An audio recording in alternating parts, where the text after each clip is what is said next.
నేటిదిన వాక్య ధ్యానం కొరకు ప్రోవర్బ్స్ చాప్టర్ 28 వర్స్ 5. సామెతల గ్రంథం 28వ అధ్యాయము 5వ వచనం. దుష్టులు న్యాయం ఎట్టిదైనది గ్రహింపరు, యెహోవాను ఆశ్రయించువారు సమస్తమును గ్రహించుదురు. వాక్య ధ్యానం కొరకే ప్రార్థన. దయగల తండ్రి, మీ కొందనాలు. నేడు చదవబడిన ఈ వాక్య భాగం ద్వారా మాతో మాట్లాడి బలపరచండి. యేసుక్రీస్తు నామములో ప్రార్థిస్తున్నాను తండ్రి, ఆమెన్. చదవబడిన ఈ వాక్య భాగంలో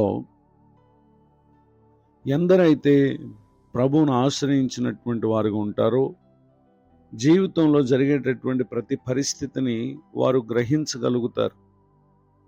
ఎందరైతే దేవుని ఆశ్రయించక దుష్టత్వంతో ఉంటారో, వారు ఏది న్యాయమో గ్రహించలేరు అనేటటువంటి విషయాన్ని దేవుని యొక్క వాక్యం తెలియపరుస్తూ ఉంది. పరిశుద్ధ గ్రంథంలో రాయబడినటువంటి ఒక సంఘటనను పరిశీలన చేస్తే, book of Job chapter 1 verse 21 and 22. యోబు గ్రంథం 1వ అధ్యాయం 21-22 వచనాల్లో, నేను నా తల్లి గర్భములో నుండి దిగంబరనే వచ్చితిని, దిగంబరనే అక్కడికి తిరిగి వెళ్ళేదను. యెహోవా ఇచ్చను, యెహోవా తీసుకుని పోయెను. యెహోవా నామమునకు స్తుతి కలుగును గాక. ఈ సంగతులలో ఏ విషయమందును యోబు ఏ పాపమును చేయలేదు, దేవుడు అన్యాయం చేసినని చెప్పలేదు. చదవబడిన ఈ వాక్య భాగంలో మనం చూస్తున్నాము, యోబు గారు తన జీవితంలో తాను ఎదుర్కొనినటువంటి నష్టములను వర్డ్స్ 13-19, 13 నుండి 19 వచనాల్లో మనం చూస్తాం.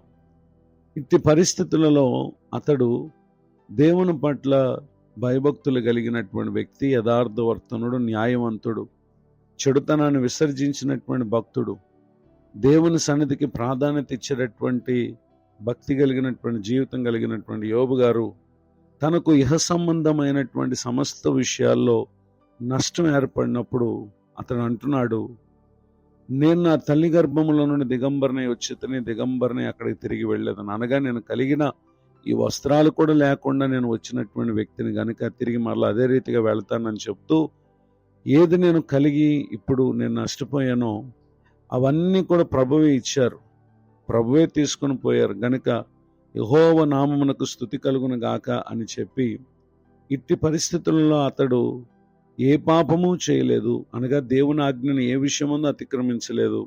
రెండోదిగా దేవుడు అన్యాయం చేసినని చెప్పలేదు. ఈ మాటలు వింటున్నటువంటి నా ప్రియ సహోదరి సహోదరులు, ఏది న్యాయమో ఏది అన్యాయమో గ్రహించాలి అని అంటే మనం ప్రభువును ఆశ్రయించినటువంటి వ్యక్తులమై ఉండాలి. అట్టి స్థితి ప్రతి పరిస్థితిని మనము గ్రహించటానికి కారణం. ఆ విధమైనటువంటి భయభక్తులను యోబు గారు కనుపరిచారు గనుకనే ఎక్కడ కూడా తనకు అన్యాయం జరిగిందని అతడు పలకలేదు. అయితే దుష్టులు న్యాయమేదో అన్యాయమేదో వారు గ్రహించలేరు అనేటటువంటి విషయాన్ని దేవుని యొక్క వాక్యం సెలవిస్తూ ఉంది. ఈ మాటలు వింటున్నటువంటి నా ప్రియ సహోదరి సహోదరులు, మీ జీవితం ముందు మీరు ఎదుర్కొనినటువంటి పరిస్థితులను గూర్చి విచారపడుతున్నారా, చింతపడుతున్నారా, వేదన చెందుతున్నారా?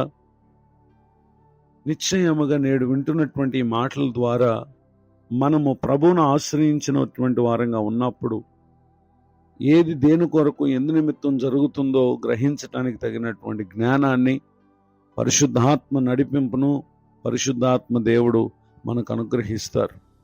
దేవుడు తనకు అన్యాయం చేయలేదని చెప్పినటువంటి యోబును ప్రభు విడిచిపెట్టగా, ప్రభు కొరకే అతడు కనిపెట్టినటువంటి కారణము యెహోవా యోబును మొదట ఆశీర్వదించినంతకంటే మరి అధికముగా ఆశీర్వదించుటను మనం చూడగలం. Book of Job chapter 42 verse 12. ఈ మాటలు వింటున్నటువంటి నా ప్రియ సహోదరి సహోదరులకు మీరు నిశ్చయముగా ప్రభును ఆశ్రయించిన స్థితిలో జీవించండి. ముందున్నటువంటి కాలంలో ఎదురయ్యే ప్రతి పరిస్థితిలో ఉద్దేశాన్ని గ్రహిస్తూ ప్రభును స్తుతిస్తూ ప్రభు మహిమార్థమై జీవించుటకు దేవుడి మాటలు మన కొరకే దీవించునుగాక. ఆమెన్. ప్రార్థన. ప్రేమగల తండ్రి, మీ కొందనాలు. నేడు విన్న ఈ మాటల ద్వారా ప్రతి పరిస్థితిని గ్రహించే విశ్వాస స్థితిలో మేము బలమొందటానికి సహాయం చేయండి. దైవజనులను, వారి కుటుంబాన్ని, పరిచరణ దీవించండి. కృంగిన వారిని, దుఃఖితులను, వేదనలో ఉన్న వారిని జ్ఞాపకం చేసుకుని ఆదరించండి. నూతన సంవత్సర దయాకిరీటాన్ని పొందిన మా ప్రియులను మీరు బలపరచండి. యేసుక్రీస్తు నామములో ప్రార్థిస్తున్నాను తండ్రి, ఆమెన్. తండ్రి, కుమార, పరిశుద్ధాత్మ దేవుడు తోడే నడిపించునుగాక. ఆమెన్.